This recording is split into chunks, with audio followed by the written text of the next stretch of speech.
हमारे पास एक छोटा टॉपिक है जिसमें है कि पाइथन कोर्स में इलेक्ट्रॉन की संख्या निकालना। तो टॉपिक बहुत छोटा सा है लेकिन इंपॉर्टेंट क्वेश्चन है। अगर आपको ये नहीं पता होगा कि किस परमाणु के पाइथन कोर्स में कितने इलेक्ट्रॉन है तो बहुत सारे सवाल आप कर ही नहीं सकते हो। तो जिसे पता है बहुत बढ़िया, जिसको नहीं पता है वो सीख लियो। ठीक है, ये मैंने यहाँ पर बना रखी है आवर्त सारणी। इस आवर्त सारणी को अगर आप ध्यान से देखोगे ना तो आपको मैं यहाँ पे इजीली बता दूंगा कि किसके पाइथन कोर्स में कितने इलेक्ट्रॉन है। बहुत ज्यादा हाई फाई नहीं सीखनी है, सिंपल सिंपल सीखना। देखो ये जो खड़ी लाइनें पड़ी होती है ना, खड़ी वाली लाइनें, इनको हम लोग समूह बोलते हैं। ये होती है 18 और 7 बड़ी लाइनें जो होती है उनको बोलते हैं हम लोग आवर्त। वो अलग विषय है, उसके विषय में अलग बता देंगे। अभी मेरा उद्देश्य ये है कि आपको इन खड़ी लाइनों के बारे में पता होना चाहिए। इसको संख्या देखते 1 2 3 4 5 6 7 8, ये हो गया अपने पास 9 10, ये 11 और ये 12, ये हो गया 13 14 15 16 17 और ये है 18। तो 18 समूह हो गए। अब इन समूहों में आपको क्या ध्यान रखना है, देखो जैसे ये है, इसको हम लोग कहते हैं, ये है अपना एस ब्लॉक, इसका नाम होता है डी ब्लॉक, ये होता है पी ब्लॉक और ये है अपने पास एफ ब्लॉक। थोड़ा थोड़ा पता होगा ना तो निकाल ले जाओगे। देखो कैसे, एस ब्लॉक में 2 समूह है, एक तो पहला एक दूसरा। इसमें पहले समूह में इसका मतलब ये है कि इसके पाइथन कोर्स में 1 इलेक्ट्रॉन, दूसरे समूह में क्या है कि इसके पाइथन कोर्स में 2 इलेक्ट्रॉन है। ठीक है, तो इसके में 1 इसके में 2। अगर मैं 13वें समूह की बात करूं, 13वें समूह कौन है, बोरोन। तो बोरोन के पाइथन कोर्स में आप क्या काम करोगे, 12 में से घटाओ 13, जब 13 में से 12 घटाओ तो 13 - 12, ये वाले घटाने पड़ेंगे। तो 13 - 12 मतलब 1। तो यहाँ पर है केवल पाइथन कोर्स में 1 इलेक्ट्रॉन, ये है 14। 14 में तो क्या घटाओगे 12, 14 में तो 12 गए, 2 बचे। इसका मतलब है कि इसके पाइथन कोर्स कौन सा, कार्बन। तो कार्बन के पाइथन कोर्स में कितने इलेक्ट्रॉन आ गए बच्चों। अच्छा थोड़ा गड़बड़ हो गया भाई, दोबारा देखो एक बार से। एस ब्लॉक में 2 समूह है, तो प्रथम समूह पाइथन कोर्स में कितने इलेक्ट्रॉन, 1, और द्वितीय समूह के पाइथन कोर्स में कितने इलेक्ट्रॉन जाएंगे, 2। इस तरह से 13वां है ना, तो 13वें के लिए क्या करो, ये 10 घटाओ, तो 13 में से 10 गए 3। तो बोरोन के पाइथन कोर्स में 3 इलेक्ट्रॉन, कार्बन 14 - 10 करेंगे 4। तो कार्बन की पाइथन कोर्स, और कार्बन के नीचे जो परिवार है कौन कौन सा है, कार्बन, सिलिकॉन, जर्मेनियम, टी, लेड, इन सबके पाइथन कोर्स में 4 इलेक्ट्रॉन होंगे। इससे क्या है, नाइट्रोजन।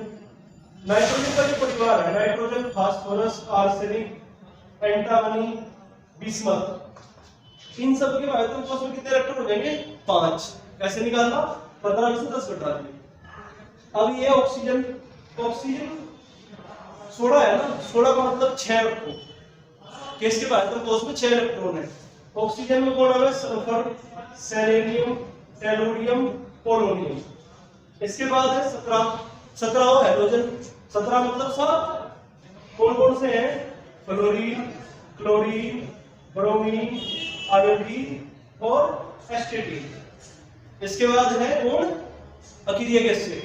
अकीरिय गैसों में देखो केवल हीलियम एक ऐसी अकीरिय गैस है जिसके पाइथन कोर्स में 2 इलेक्ट्रॉन है। बाकी जितनी भी है उनमें कितने हैं, 8। Neon, argon, krypton, xenon, radon. ठीक है, इसके लिख दो, एस ब्लॉक वाले लिख दो। हाइड्रोजन, इसके बाद हाइड्रोजन की स्थिति थोड़ी सी, ये पहले ग्रुप में मिला, 17वें में दोनों मिला, वो एक चीज है, याद रखने वाली बात है। Lithium, sodium, potassium, sodium, caesium. इसके बाद है इस ब्लॉक का दूसरा, कौन कौन से है, beryllium, magnesium, calcium, strontium, barium और नीचे रेडियम भी है। ठीक है, वो रेडियम से क्रिया है, वो आता है। अगर क्या है कि lithium, sodium, potassium, rubidium, caesium इनके भाजतम कोष में कितने इलेक्ट्रॉन है बोल दोगे? एक। याद रखने हैं सारे। इसने कहा कि मैग्नीशियम के भाजतम कोष में कितने इलेक्ट्रॉन है? क्या याद रखेंगे? 2 इलेक्ट्रॉन है।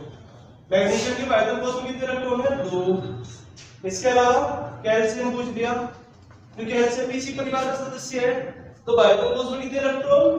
2। सवाल पूछ लिया आपसे, बोरोन के लिए आता है aluminium, gallium, indium, thallium. Paper में सवाल पूछ लिया कि फास्फोरस, फास्फोरस के भाजतम कोष में कितने इलेक्ट्रॉन है? तो ध्यान रखिए फास्फोरस किसका सदस्य है? नाइट्रोजन का। नाइट्रोजन के भाजतम कोष में 5 है, तो फास्फोरस में भी कितने हो जाएंगे? 5। इसने पूछ लिया क्लोरीन के भाजतम कोष में कितने इलेक्ट्रॉन है? क्लोरीन क्या है? हाइड्रोजन, 17वां समूह, मतलब भाजतम कोष में इलेक्ट्रॉन कितने हो जाएंगे? 7। तो आपको इनको याद करना पड़ेगा अगर पेपर में सवाल जल्दी करना। इसका तरीका यही है और कोई इसका तोड़ नहीं है। अगर आप लोग इलेक्ट्रॉनिक कॉन्फ़िगरेशन, इलेक्ट्रॉनिक विन्यास से निकालोगे तो बहुत टाइम लगेगा। वो भी सिंपल तरीका है निकालने का, लेकिन मेरा मानना यह है कि आप लोग किससे करो? ऐसे करो, ठीक है। और देख लो, जैसे मैंने कहा कि जीनोन है, आपको पता है जीनोन क्या है? अकेले गैस है, तो जीनोन के भाजतम कोष में कितने इलेक्ट्रॉन हो जाएंगे? 8। अब देखो जरा तुम इसका इलेक्ट्रॉनिक कॉन्फ़िगरेशन निकाल लोगे, इलेक्ट्रॉनिक विन्यास तो बहुत बड़ा पड़ जाएगा। आप लोगों को डायरेक्ट याद करना पड़ेगा ऐसे। अगर पेपर में सवाल 125 सवाल 120 मिनट में करने हुए हैं, इसका मतलब 1 मिनट से कम समय है।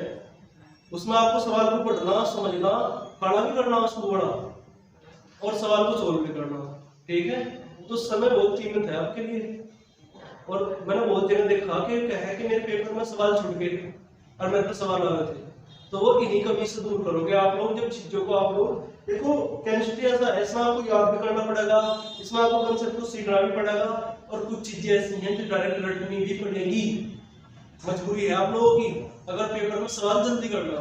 देखो सिलेक्शन होना चाहिए, चाहे याद कर लेता हो, चाहे रट हो, चाहे किस तरह हो। मेरा मानना यह है कि सिलेक्शन पहली चीज है कि जब सिलेक्शन हो जाएगा, इसका सिलेक्शन हो तो है बुद्धिमान, और जब सिलेक्शन नहीं होता ना तो उसे लोग बात बेवकूफी समझे, चाहे आप कितने पढ़े लिखे हो। आपके समय बदलने में समय नहीं लगने का, लेकिन उस समय बदलने के लिए आपको बहुत सारा समय देना पड़ेगा, ठीक है। एक दो सवाल और देख लो।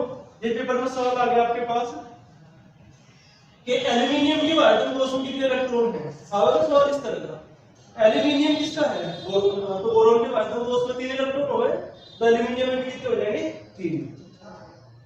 तो इनको आप ध्यान रखिए, इस आवर्त सारणी को आप खुद को याद कर लो, बहुत फायदा मिलेगा। आगे मैं आपको एक टॉपिक सिखाऊंगा जिसमें मैं सिखाऊंगा कि ग्रुप कैसे निकलेगा और पीरियड कैसे निकलेगा, मतलब आवर्त कौन सा है, ग्रुप कौन सा है, इसका जो परमाणु क्रमांक है वो क्या होगा। तो वो सब चीजें इससे ही सीखनी पड़ेगी अपने आप को, ठीक है। धन्यवाद।